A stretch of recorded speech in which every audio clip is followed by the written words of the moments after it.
Agora a gente vai sair do Luca Bassani e acionar o Fernando Capês, que está lá em Israel. Capês foi para Israel, está acompanhando de perto lá tudo o que tem acontecido, locais que foram alvos dos atentados terroristas do grupo Hamas contra Israel, e tem mandado para a gente imagens impressionantes que a gente já vai colocar no ar para você acompanhar, de locais que foram bombardeados. Ele teve com familiares de reféns do Hamas, conversou com eles, tem notícias para trazer para a gente. Seja muito bem-vindo, Fernando Capês. Muito boa tarde, meu querido amigo Nelson Kobayashi. Aí no Brasil provavelmente devem ser 3 horas e 17 minutos. Nós estamos aqui 5 horas à frente, portanto são 20 horas e 17 minutos. Uma boa tarde a todos os debatedores. Eu vi o Cristiano Vilela falando, ainda não vi quais são os outros, mas é um prazer muito grande, estou à disposição de vocês. Em primeiro lugar, eu queria fazer algumas observações. Nós tivemos acesso a algumas instalações onde nenhum civil tem acesso. Somente militares têm acesso e especiais convidados também. E podemos, portanto, trazer algumas informações que são absolutamente exclusivas, obtidas ali no próprio campo de ação, ou melhor dizendo, campo da tragédia. Essas imagens eu fiz com o meu celular dentro do local. Nós vamos comentá-las então. Bom, eu queria também fazer uma outra observação, Nelson. Aqui nós estamos tratando de questões humanitárias. O conflito do Oriente Médio é uma guerra irracional que dura aí mais de 70 anos. Já estamos caminhando para mais de 75 anos. Ela começou no dia 30 de novembro de 1947. Milhões de pessoas foram mortas. Nós estamos, nesse momento, enfocando a questão humanitária e mostrando a todos os horrores que é esse conflito e essa guerra. Em primeiro lugar, vocês estão vendo esta imagem aqui, é de uma cidade chamada Kiryat Shimona. Ela fica no norte do Estado de Israel, quase ali na fronteira com o Líbano, ao alcance dos mísseis do grupo Hezbollah. O grupo xiita Hezbollah enviou um foguete. Esse foguete tem uma trajetória retilínea, portanto ele não consegue ser derrubado pelo domo de ferro, né, o Iron Dome, e ele penetrou nesta casa, onde na qual um casal de idosos estava jantando nesse momento. Foi completamente destruída a sala de jantar. Eu aproximo, aqui tem um buraco que foi feito, né? Nós estamos mostrando aqui o buraco que foi feito no momento que caiu um gatinho, até ainda tem animais, muito frio estava fazendo lá. A casa completamente destruída, todos os cômodos incendiados. O casal teve morte instantânea. Ele estava jantando, um alvo civil, não um alvo militar. Portanto, uma tragédia, a meu ver, sem qualquer justificativa. Um ataque numa cidade que esta cidade nós tivemos. Participei de uma reunião com o prefeito da cidade. A reunião foi realizada dentro de um bunker, portanto um local protegido contra ataques de mísseis, e a cidade foi completamente evacuada. A cidade está vazia, uma cidade fantasma, uma cidade deserta, com toda a economia paralisada. Então nós fizemos aqui várias imagens. Esta casa que se encontra, vejam, cômodo por cômodo. Tem um buraco enorme que foi feito no local em que o míssil atingiu a residência. Fez um buraco, depois ela incendiou a casa inteira. O casal morreu instantaneamente e depois, é claro, teve seu corpo completamente consumido pelas chamas. Nesta cidade, ao norte de Israel, Kiryat Shimona, fiz algumas perguntas para o prefeito. Ele, de certa forma, disse que não é que ele foi abandonado, mas ele se sente isolado. É um local de difícil acesso, um local extremamente perigoso. E tivemos ali momentos tensos durante a visita, tivemos que sair de lá tão logo fosse possível. Assim que fizemos as imagens, tivemos uma reunião de aproximadamente meia hora na prefeitura. Então esse é um primeiro momento aqui importante para a gente colocar. A visita prosseguiu. Nós visitamos outros locais também muito importantes. Essa é uma imagem externa da residência, né? Nós mostramos primeiro os cômodos destruídos e incendiados. Essa é uma imagem feita de fora daquela residência. A gente foi se aproximando, veja bem, olha onde penetrou o míssil ali, a destruição externa da residência. Fomos colocando passo a passo. Evidentemente, estava chovendo, nós trouxemos uma chuva aí, uma chuva paulistana para um deserto, que é Israel, uma chuva que lá sempre é comemorada, não é? por causa da agricultura, a necessidade de chuva, e caminhamos por aqui, claro, sempre com muita tensão no ar, riscos de cair um míssil a qualquer momento. É uma situação em estado de guerra, não é? E o Hezbollah não é propriamente uma força militar, mas ele é muito bem preparada, tem instrução militar, armas poderosas, mais de 150 mil foguetes, eles têm treinamento de inteligência, uma organização paramilitar muito poderosa, mais poderosa do que o exército de muitos países. E veja aqui o nosso querido gatinho ali também, coitadinho lá no frio, e o pessoal que estava ali participando e a gente mostrando todas estas imagens que se encontram aqui.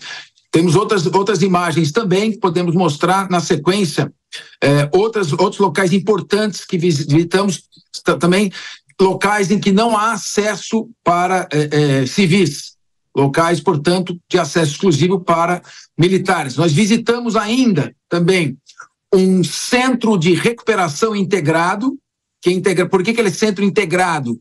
Porque ele combina o tratamento ortopédico de soldados com o tratamento psicológico deles também. É um momento de muita tristeza, muita tensão, porque eu vi ali jovens soldados, garotos. O exército de Israel é formado pela população civil e desde os 16 anos eles já são convocados para a atuação militar. E ali meninos e crianças, praticamente crianças. Esse jovem tem 22 anos, ele perdeu um pedaço da sua perna, ele trabalhava, deixa um pouco essa imagem para fazer um comentário, ele trabalhava numa escavadeira, um trator. Ele e um copiloto, os dois estavam ali removendo os entulhos que sobram após os bombardeios da Força Aérea de Israel.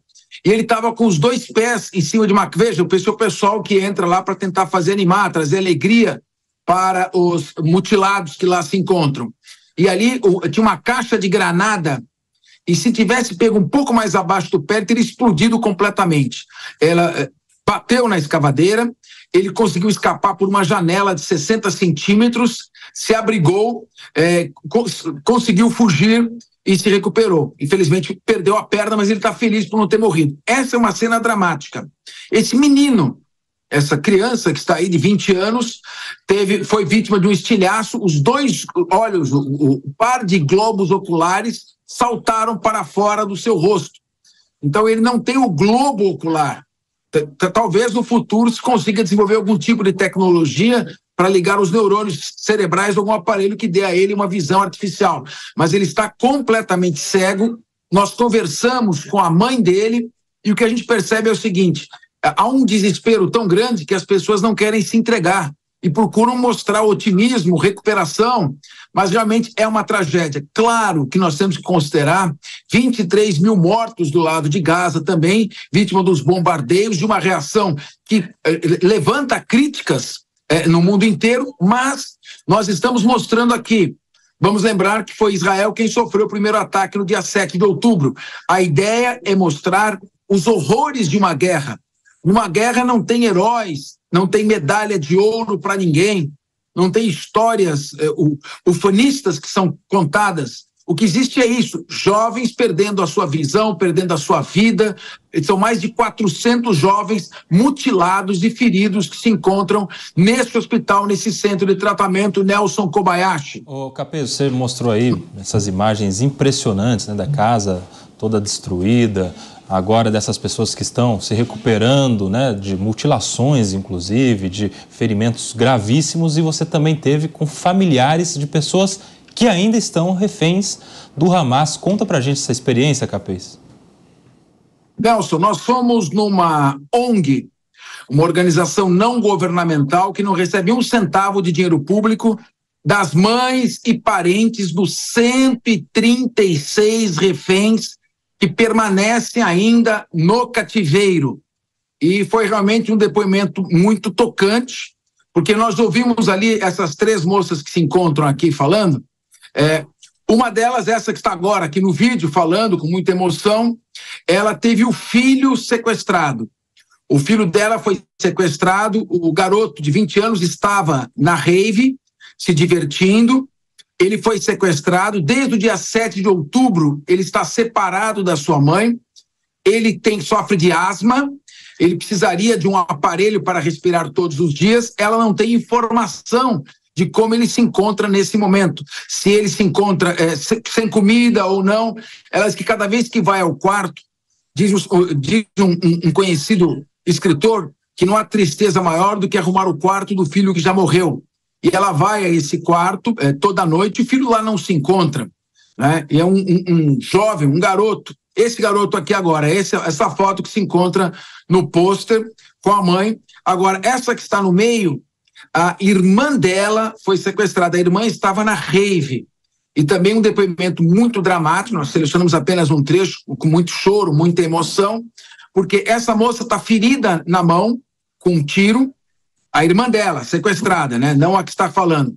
A vítima do sequestro está com um tiro na mão, a mão pode estar gangrenada a qualquer momento, e segundo reféns que foram libertadas, ela sofreu violência física, provavelmente violência sexual, ela deu a entender, mas não foi explícita, e é uma menina que está lá em poder do sequestrador, estava se divertindo, que é o grande drama. As pessoas que estavam na rave, essas pessoas não têm ligação com a questão política, muitas vezes são pacifistas, que estão contra alguma política do governo de extrema-direita, de ocupação de territórios na Cisjordânia. Então são pessoas que realmente eram até simpáticas à causa palestina, estão aí, infelizmente, nesse momento, um drama muito grande. A outra que está, a terceira que se encontra, uma senhora loira, ela teve, o tio dela foi sequestrado. E uma questão interessante também, uma delas relatou o seguinte, que ela estava numa residência próxima, num kibbutz chamado Farraza, que fica do lado de Gaza, não tem distância, são 100 metros, 200 metros, bem na fronteira com Gaza. Nesse kibbutz, o que aconteceu? O Hamas penetrou.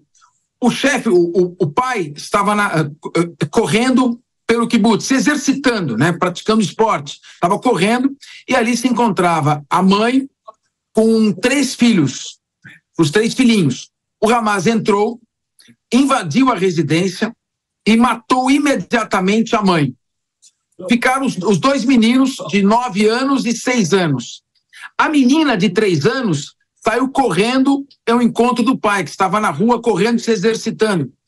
Os terroristas, então, saíram. Os 2 meninos de 9 e 6 anos correram e se trancaram no closet por 14 horas. Ficaram 14 horas trancados no closet, escondido. A menina correu ao encontro do pai, o pai a pegou no colo e quando ele entra na casa, ele toma um tiro na cabeça, espalhando sangue na menina. A menina cai, os sequestradores pensam inicialmente que ela morreu. Ela não morreu, ela corre para os vizinhos que a socorrem, mas os terroristas entram na casa do vizinho, matam os vizinhos e sequestraram essa menina pelo prazo de 50 dias, Nelson Kobayashi.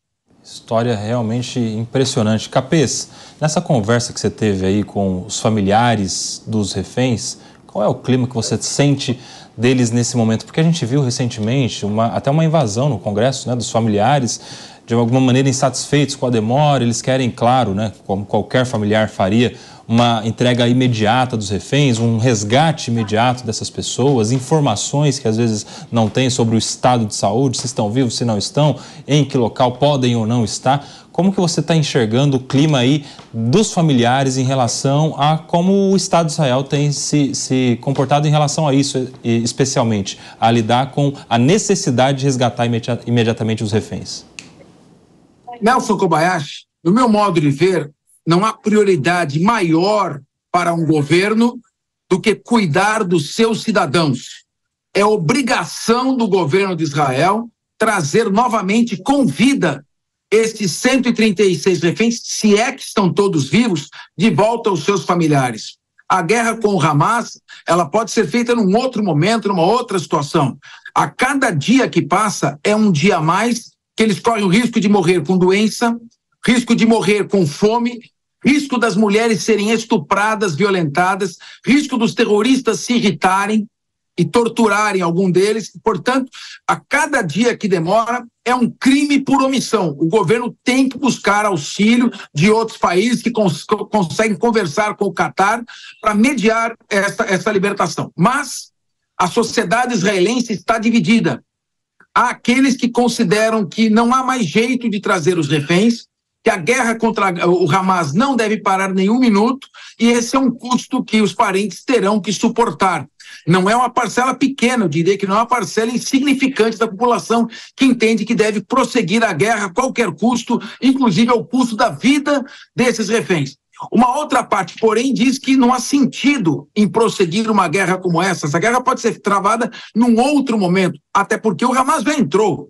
Ou seja, desde que Israel consiga estabelecer uma proteção no seu entorno, o Hamas não voltará, pelo menos no curto prazo, a oferecer o perigo. E esta ação pode se dar posteriormente. Agora, muito desespero dos familiares, obviamente, e algo que chega a emocionar. Repito que não estamos fazendo uma cobertura de natureza política.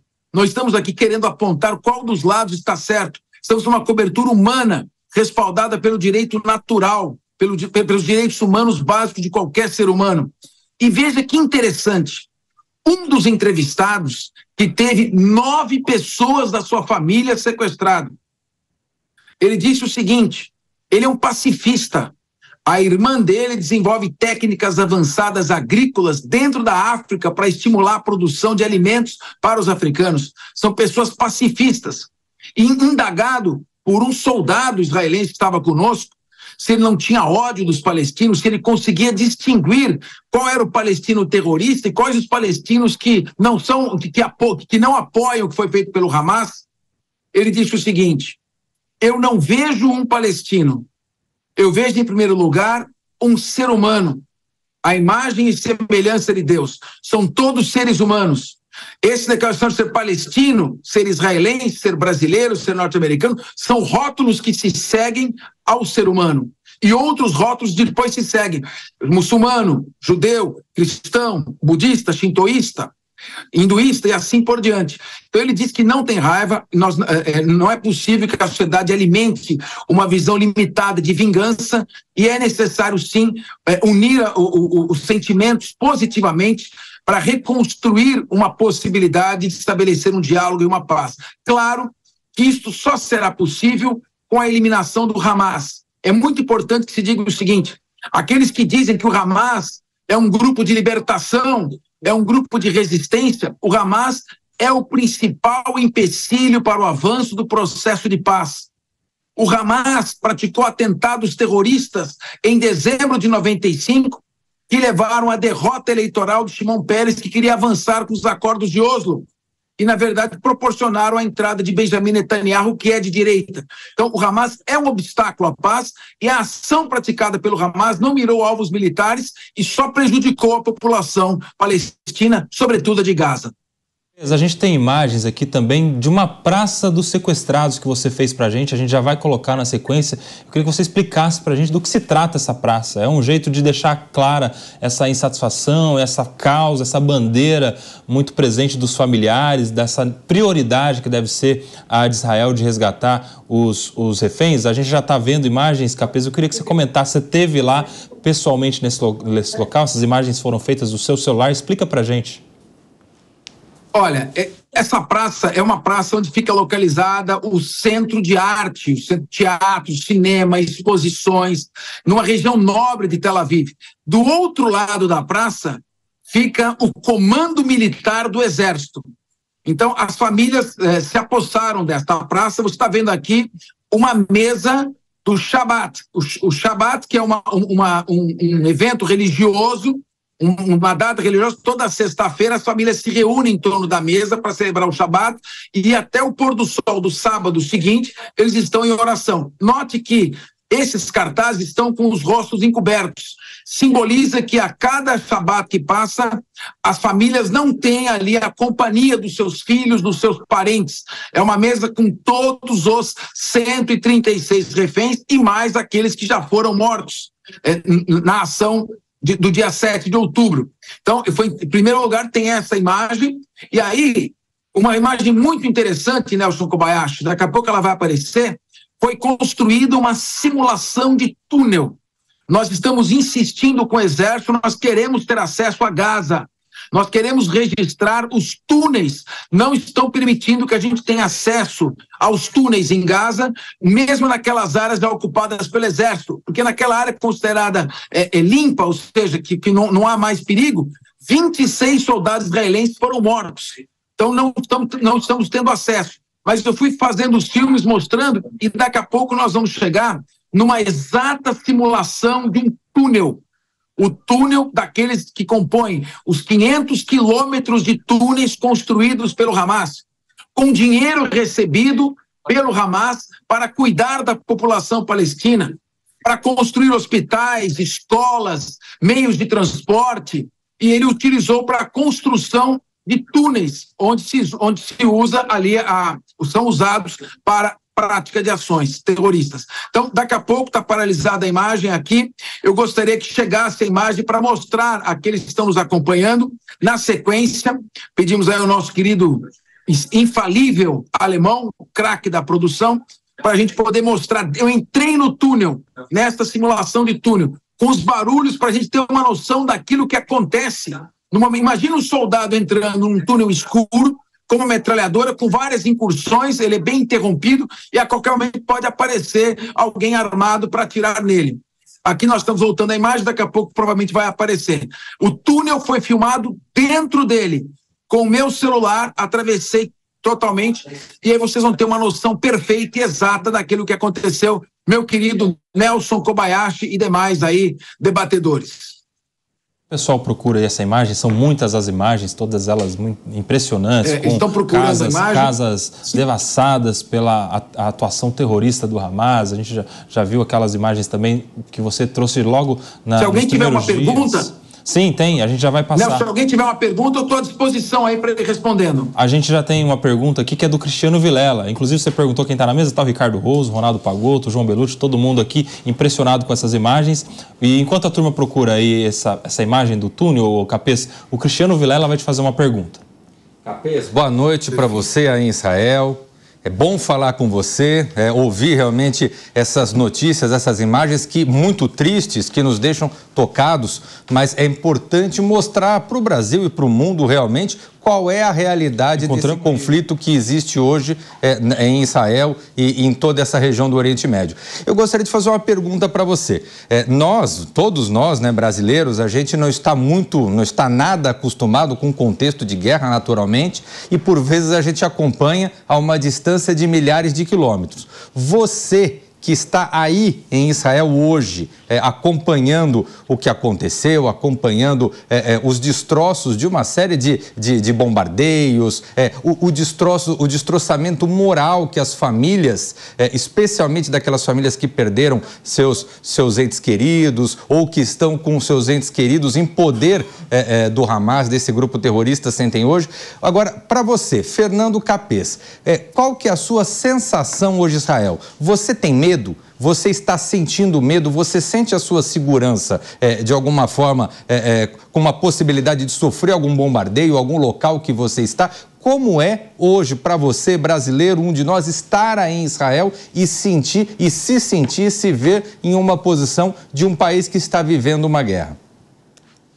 Olha, nós ouvimos barulhos de explosões, ouvimos também sirenes tocar, não tivemos ainda que nos recolher a nenhum abrigo. Nas ruas você sente uma aparente tranquilidade, né? Uma baixíssima criminalidade, né? Para quem está acostumado com o Brasil, nas ruas das grandes capitais, e que você para no semáforo, fica preocupado, atento, aqui é uma relativa tranquilidade. Agora, sempre é o risco. Eu, quando estava no kibbutz, no Farraza, eu me distanciei do grupo, porque eu queria filmar algumas partes que não estavam sendo permitidas. Eu ingressei dentro do kibbutz e desci até o abrigo, não sabendo se tinha algum terrorista escondido ou não. Então, há um receio, claro, quando está num restaurante. Se você está, por exemplo, numa cidade grande do Brasil, você tem medo que vai entrar alguém te assaltar. Então, há sempre o receio de que terroristas estivessem infiltrados. Mas não sinto essa preocupação, muita tranquilidade nos locais que eu estive, mesmo naqueles mais perigosos, não sinto medo, não sinto. Claro que o medo é muito importante. O medo é um sistema de alerta contra o perigo. Quem não tem medo é um tolo. Então, é claro que é importante ter medo, ter prudência e estar acompanhando a todos os momentos. Mas, relativamente, nós nos sentimos seguros. Evidentemente, você vê ali sendo acompanhado por 3 ou 4 soldados com metralhadoras, um deles com uma pistola Glock colocada numa estrutura de metralhadora, dá a impressão que é metralhadora, mas é uma pistola aquela que você pode colocar no ombro. Sempre você fala, bom, se eles estão nos acompanhando é porque existe algum risco. Sempre há algum risco, evidentemente. Mas me sinto muito seguro aqui e espero, por Deus, que assim continue até o final desta viagem. Ô Capês, o João Belucci também tem uma pergunta para você. Olá, Capês, parabéns pelo trabalho histórico. Queria fazer 2 perguntas em uma, te perguntar com relação aos crimes sexuais, porque alguns relatos que a gente viu das pessoas que foram libertas, né, que foram resgatadas, que algumas mulheres relataram que havia uma reiteração dessa conduta, né? Como que é isso na sociedade israelense? E a outra pergunta seria se começa, você relatou um pouco isso, uma cisânia, né? Um confronto entre a visão da população em geral e a visão da família dos sequestrados. Começa a haver alguns embates. Como que está isso? Muito bem, João Belucci. Evidentemente que toda a guerra e o horror do ataque provocou uma comoção e uma união total. Você vê carros andando com bandeiras de Israel, uma tentativa de todos se colocarem de forma otimista, proativa, até porque isso é prescindível para que eles sobrevivam. Agora, assim, é claro que começa a haver uma divisão clara, e principalmente entre esquerda e direita.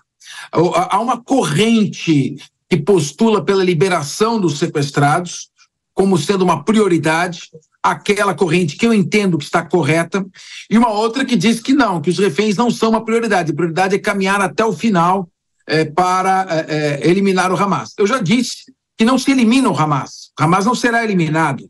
O Hamas é uma ideia. Você pode até neutralizar, eliminar vários dos seus terroristas, minimizar a capacidade vulnerante desta organização. Mas é claro que à medida que o tempo passa, se não há uma solução pacífica, vão surgir novos terroristas do Hamas, porque o ódio é o que comanda toda esta região. Então é importante a gente ter em mente que, de uma forma estratégica, é importante estabelecer uma cronologia. Primeiro, negociação para a libertação dos reféns. Os reféns não serão libertados mediante uma ação operacional.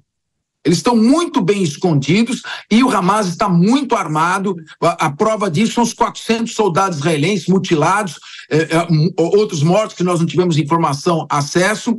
E realmente é uma guerra muito difícil de ser travada, porque é guerra de guerrilha. Essa guerra tem que ter uma ação operacional muito bem estudada, ela não pode ser feita no impulso da emoção ou da raiva, mas com muita técnica.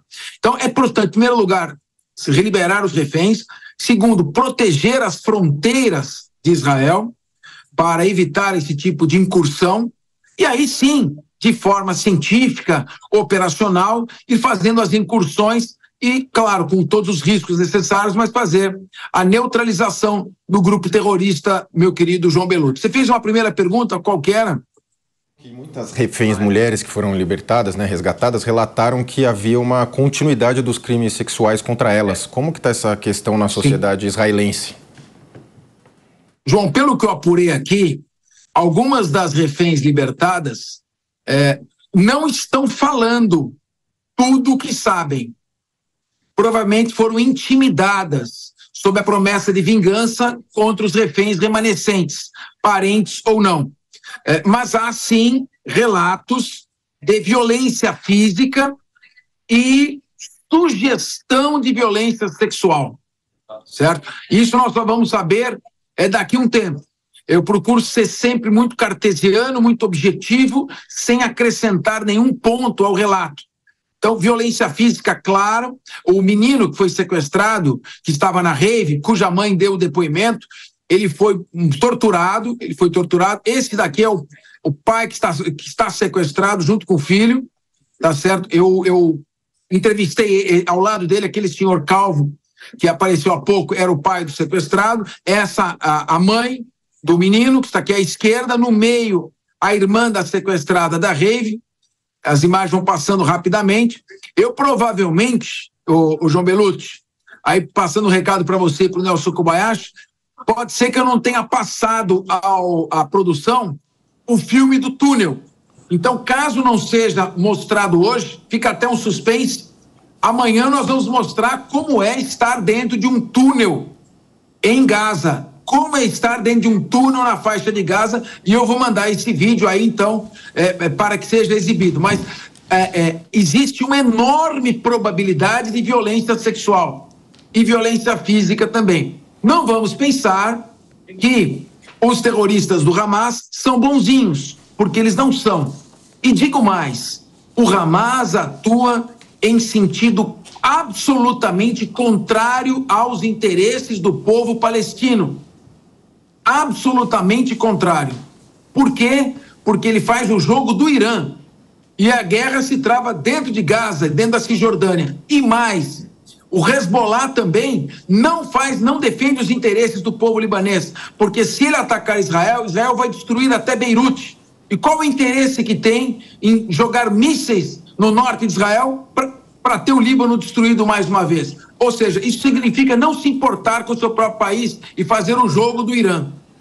Capês, se a gente for bem rapidinho, dá tempo de mais uma pergunta. O Ricardo Rose vai te fazer essa pergunta e a gente já vai caminhando para essa última resposta que você vai nos dar, já com o compromisso de amanhã mostrar esse vídeo do túnel do Hamas que você filmou e amanhã vai estar aqui no Linha de Frente. Ricardo Rose.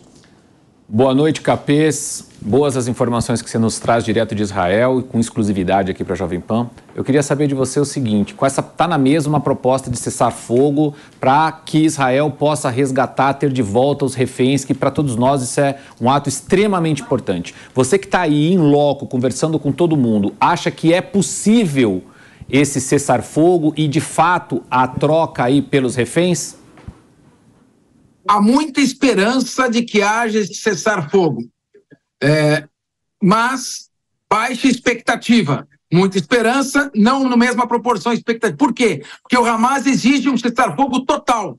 Israel quer um cessar-fogo de 30 dias. Está tentando se construir um cessar-fogo de 60 dias e a liberação de 5 prisioneiros para cada refém. Mas ainda está sendo costurado isso. É importante que a pressão continue, que a pressão dos familiares continue para que o governo aceite negociar e depois retomar a sua guerra contra o Hamas. Fernando Capês, direto de Israel, com informações, imagens, vídeos aí exclusivos aqui para a Jovem Pan, imagens impressionantes, essa que a gente está vendo agora aí, de uma reunião dos familiares dos reféns, o Capês com uma familiar e com um refém que ainda está em poder dos Hamas, aí outras também familiares com imagens, fotos dessas pessoas que ainda estão aprisionadas pelo grupo terrorista. Capês, muito obrigado mais uma vez pelas informações. A gente espera aí nos próximos dias com mais imagens, mais experiências que você está colhendo aí diretamente para o público, para a audiência do Linha de Frente. Muito obrigado, Fernando Capês. Boa tarde, amanhã as imagens do túnel de Gaza. Até lá.